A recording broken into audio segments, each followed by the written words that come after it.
Brice, Tony, and Kris. We are so excited to be, it's the inaugural Pump House podcast. Hey. And there's really nobody better to do it with than the man himself. Mr. Pump House. Mr. Pump House. Lee Brice. Lee, what's up, man? Man, I love being able to work from home, you know? Right. You have a beautiful studio, by the way. I appreciate it. Well, you can kind of say that. It's like if you can say an old 1700s log cabin is beautiful, which I do think it is, you know? Yeah. But yeah, it was fun building by hand, me and my buddies, and I did a lot of learning in the process, and it was fun.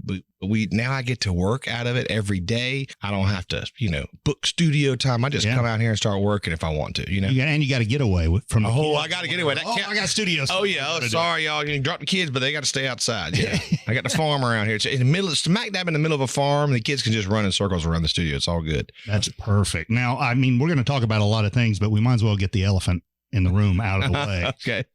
You can't go into the music community here in Nashville without your athletic career being brought up. Okay. Everybody, oh, Lee Brice, what an athlete. Well, but now your son. Oh man. Yeah. Shot put? Well, shot put, discus, he's running, he's playing football, but discus this year. Yeah. This past year, he was the national champion. And so, that's a big deal. Like this kid, man, I told him one time, he said, I want to try track. He tried everything, right? He loves it all. And I said, well, here, I'll show you how to do this, throw him how to throw a discus. And then he started with the track team and I said, look, he said, I'm just not going any further. I said, well, buddy, at this point, you know what you need to know. And at this point, it's just practice. It's practice and focus on the little things. And that's all I had to say. I didn't have to keep reminding him of that. Next thing I know, he's out there in the driveway. He's out here at the farm on the concrete, throwing. Fast forward, his goals this year were to break the school record, which he did on the first meet. Then he broke his own record every meet after that. Wow. And then he said, my other goal is to win state and to break the state record and to go to nationals. And I said, well, you could do all of that. And he did. And it was crazy. He broke the state record by 7.5 feet. Wow. In the rain. I mean, it was just such a cool thing to see him, a kid, right? Like not quite turned into a man yet. He's 13, and then now he's 14 now, but really diving in and kind of going on his own. He just loved it, and he just blew people away, and it was just really fun to watch. That's cool. Do you see any of yourself in that drive with you and maybe music? Yeah, well, that and even football and anything I did that I chose to actually do. My daddy always said, if you're going to do something, do it right, and I always had that pride in me about whatever I did. And so I even threw discus, but I only threw it 1 year. It was my senior year of high school. But that year, I went to state and got, 7th in the state. And I had only touched one that spring, and I practiced by myself because I got early dismissal. Remember that when you're in high school? Yeah. You get early dismissal. Well, I go get my practice, and I'm leaving when the rest of the track team's coming out. They're like, why is he going to leave? I'm like, because I already practiced for 3 hours out here by myself. But anyway, yeah, watching him do that, I do see a lot of me in him. He's kind of like the mirror image of me. And I tell my wife that, Sarah, I'm like, baby, I know him. I know him better than he probably knows himself right now, because I am telling you, he's got all kind of tendencies, some of the bad ones too. I'm like, well, let's work on those bad ones for him. I'm trying to prep him, getting those, teach him that he has those now. Right. And just, try to break the fall so those falls don't happen later in life. But yeah, I see a lot of him in me. Well, that drive is so important. You see it here. I mean, we've seen so many musicians come through this town that are going to turn it on its ear. And after about 6 months, oh yeah. Well, that is definitely a thing, but drive comes from, when you were talking about athletics. I mean, to me, a lot of the things that I did in football, most of my career, learning from that and pushing past the limit and going in the fourth quarter and continuing on when you hadn't came out the field when you got nothing left, you just give more. That totally resonates over and just comes over to the music world. When you're going to come here, you don't just get to come here and say, some people do. I'm going to go try it for a month and then become a star and then, make $1 billion and then go away. But that's not what I wanted to do in the first place. I love music, period. So whether I was barely getting by or not, I'd be doing music, so in some way, shape or form. I told him I never played sports, obviously, but you look pretty good, man. But when I hear you talk about the drive, I'm going to keep going. I'm going to give my extra. I'm going to keep I'm not going to give up. That's drinking for me. Yeah. We've all been down that road. We might still be on it. Who knows? Keep trying. Yeah, just keep trying. Yeah, just keep the faith. Hey, listen, never quit. Never surrender. You saying you love music, that is something that's evident just watching you whenever you perform live. There's some artists you see, and we joke with them about, you're phoning it in or they're going through the motions, but you can just see you're just genuinely having a great time. Sometimes I wish I could phone it in, like I just can't do it. And people have over the years, man, Lee, do you have to make that ugly face like every time you sing? I'm like, I'm not trying to. In fact, I'm trying not to. And you're in the moment. I guess over the years, I've been doing it a long time now. Maybe I've made less ugly faces, but I'm able to still bring all the emotion that I'm trying to get out of me in those moments. But yeah, I wish I could come phoning in, but I can't. And like, even when I'm extremely tired, whatever, maybe it's a day where I'm like, man, like I don't even know if I can get on the stage. Like whatever it may be, or I got something going on at home or something on my mind. I still, when I get on that stage, there's a thing that happens to where it's like, oh no, there is no phoning it in. Were you always that way? Did you feel that way from the beginning, or is that something you learned, or was that just innate in you? No, that was innate. I mean, that was anything I did, like I said, even anything. I mean, if I decided I wanted to draw, I want to be the best drawer I ever saw, or paint or write poems or anything. I mean, it didn't matter. We could play flip club, and I would want to be the best at that, or dart. I mean, it wouldn't matter. How does Lewis feel about you wanting to be the best brother, and then now you've accomplished that? Well, I don't know. He might say opposite than that, but we've because I put him on his own. When I said, Lewis, if you want to move to Nashville, I support you, but you're going to go meet your own friends, and you're going to do your own thing, because you never want to look back one day and be like, people are like, well, I mean, you're successful because your brother helped you, So and he said, no, that's exactly what I want to do. So he just worked and worked and worked and worked. And now so he's got that same work ethic. Yes, he does. Our daddy just really, really drove it in us our whole life. And I say drove it in us, put a shovel in our hand when we were, 9 and 10 years old, and we were digging ditches. Like, no, son. And then you better dig that ditch right. Like, the right way. You know what I mean?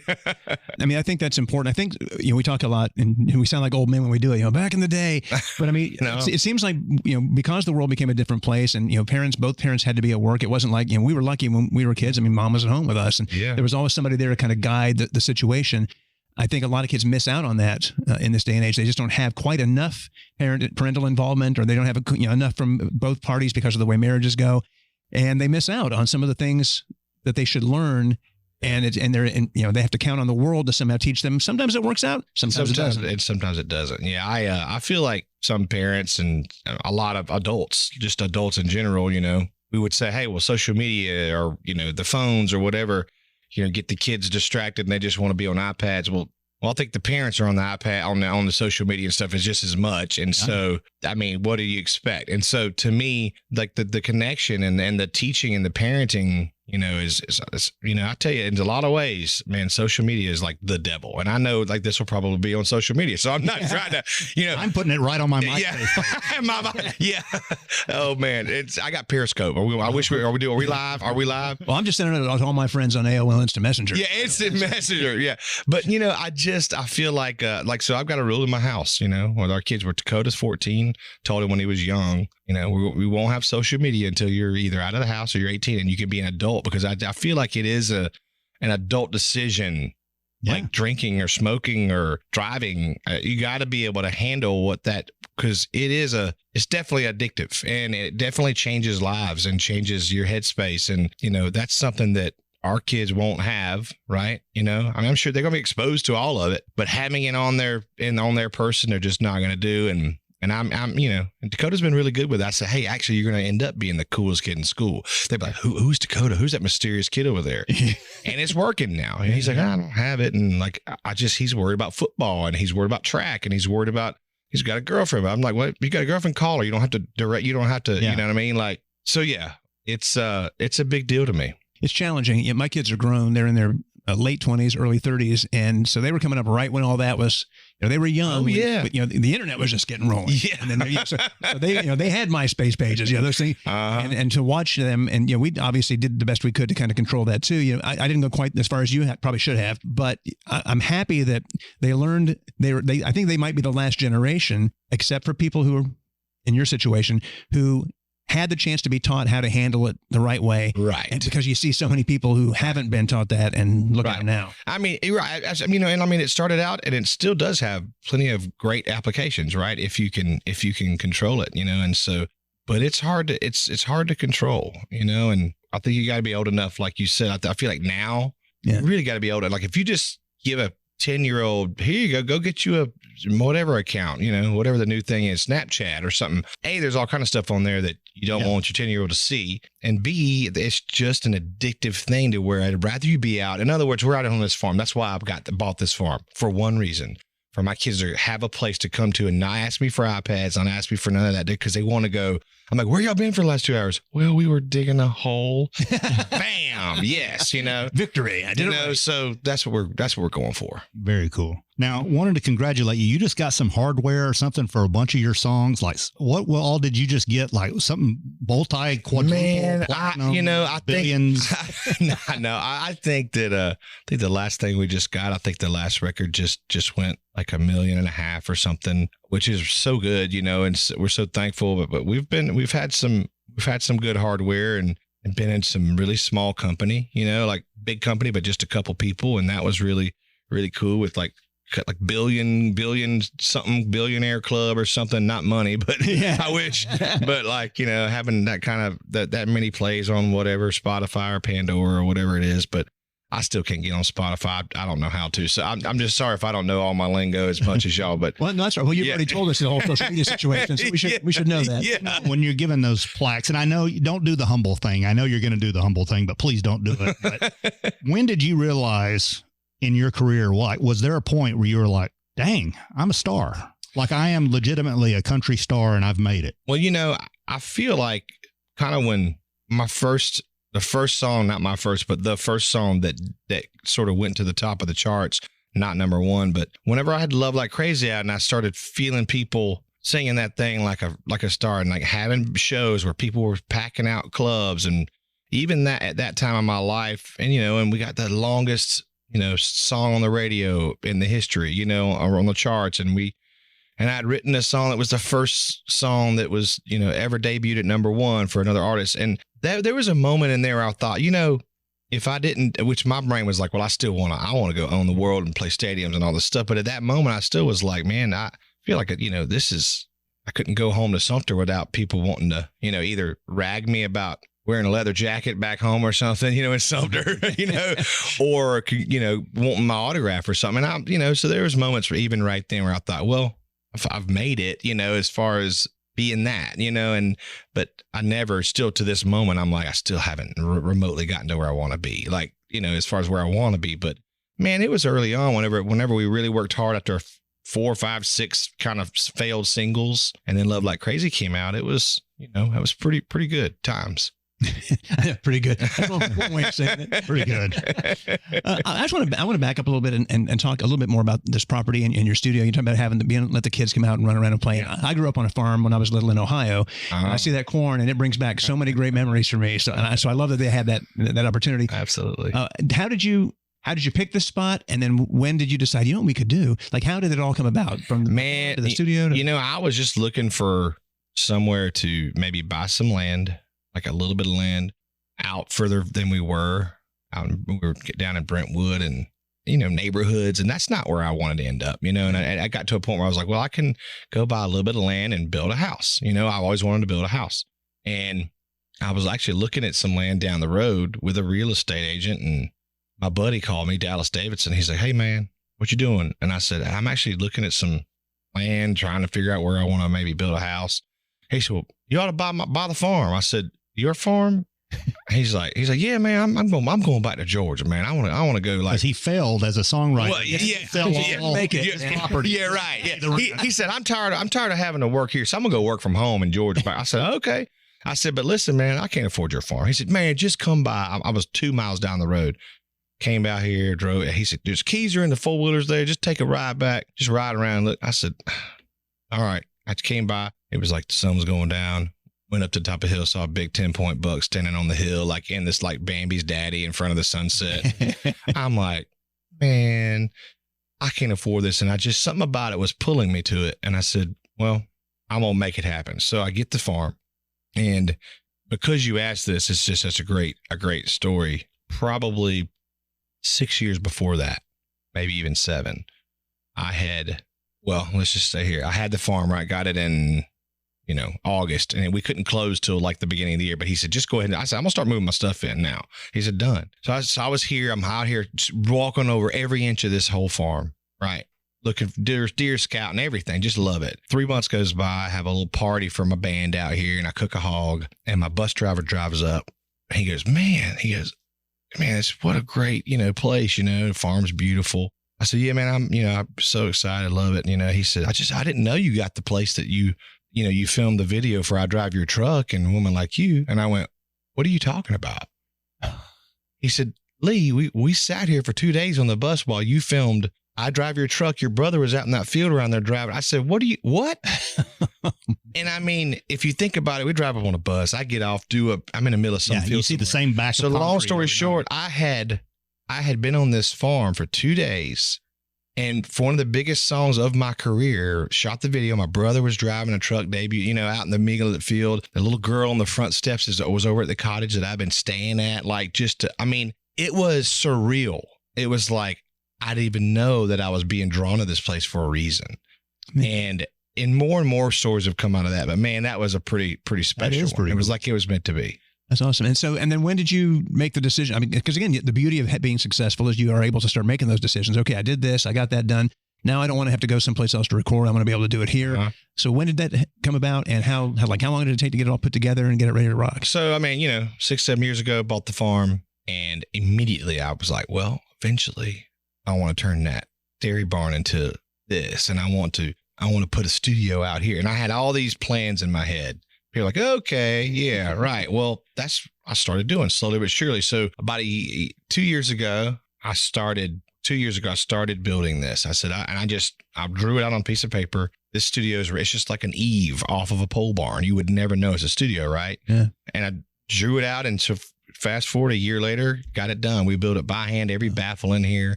Some of this wood is from the old house that we tore down up there from the 1700s. We put the glass in. I've been doing construction and stuff like that my whole life, electrician. But building a studio, you have to do things a little different. You have to actually make odd. You don't want anything parallel or perfect. You want everything different. So figured it out. And so about a year ago, we finished it. And I've been in here recording other artists. I've had people rent it out for a whole week. Jelly Roll and Brantley Gilbert and a bunch of my friends have come in and recorded, and people I don't know have come in and recorded. I produced other acts on it, records and demo sessions, and I've cut my stuff out here only in a year. So it's been really cool. I really thought you were going to lead with, I wanted to build this so we could do the Pump House podcast with Tony and Kris. We had a good space for that. Yeah, but I guess that was down the list. Yeah. Well, okay, good segue, because now we get a chance to talk about the label. So, working in Nashville as long as you have, and I'm sure you have experienced every positive and negative of record labels and executives and what have you. Yeah. So was this also one that's been floating around your mind for a while? Someday I'm going to do this in my own way, at my own label. How did Pump House come to be? Well, Pump House originally came to be a long, long time ago, way before Nashville. And I was working at a Christian camp, and we had no money at this Christian camp, and we wanted to make music for the kids. So we built a little miniature studio. To do that, we had no money. We go to the woods. We knew this old pump house was out in the woods, like a worn down, nobody's used it in 100 years. So we go take the wood from it, and we built a little booth. First booth we ever had.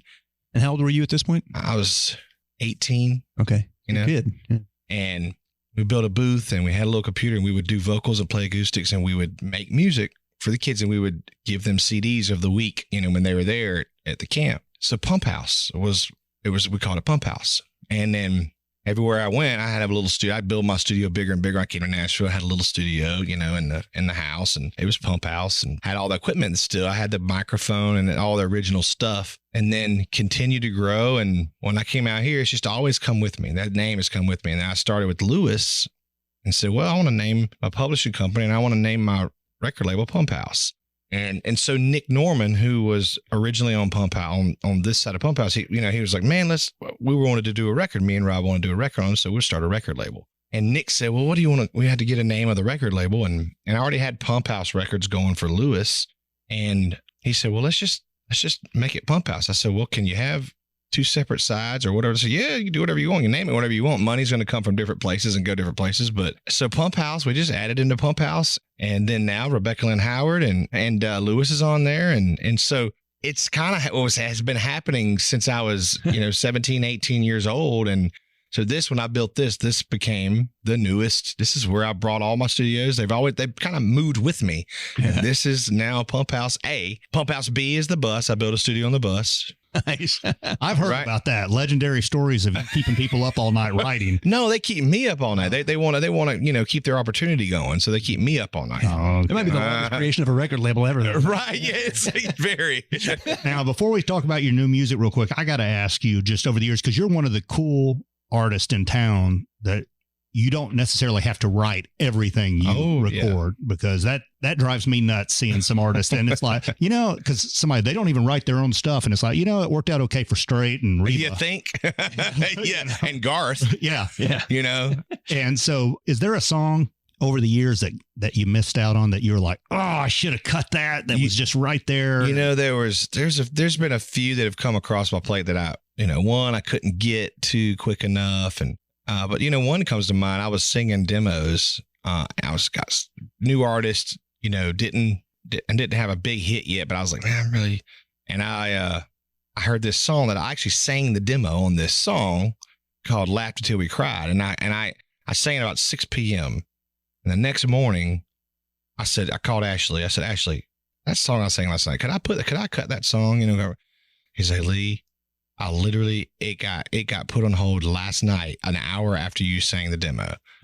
I said, what? And so Jason Aldean cut the song and he put it out, and it was awesome. And I was like, I just loved it. It was very much down my lane and what I wanted to do. And so, there's songs like that. And there's some that I did have come across my plate. I'm like, man, I love that, but it's just not me, and so I'm okay with that. But yeah, man, you got to go listen around this town. I spent so many years when I first got here writing with the best writers in history, right? They're all in town. And it's like, man, why would you think? I love to write my own stuff. I would love to write it all.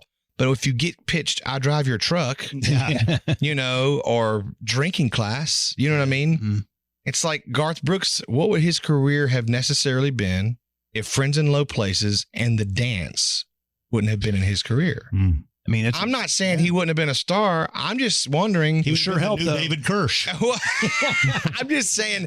Yeah, I think he would even say, go look at outside stuff. Garth is a great songwriter. Yep. He wrote many of his hits, but those 2 songs where he was smart enough to go, hey, duh, you know what I mean? And so that's what I try to do, and like model after that. Why not model after that career? Oh, yeah, if you're gonna do it, model after success. You're my favorite person. You already mentioned the names. I'm not gonna dance on the guy.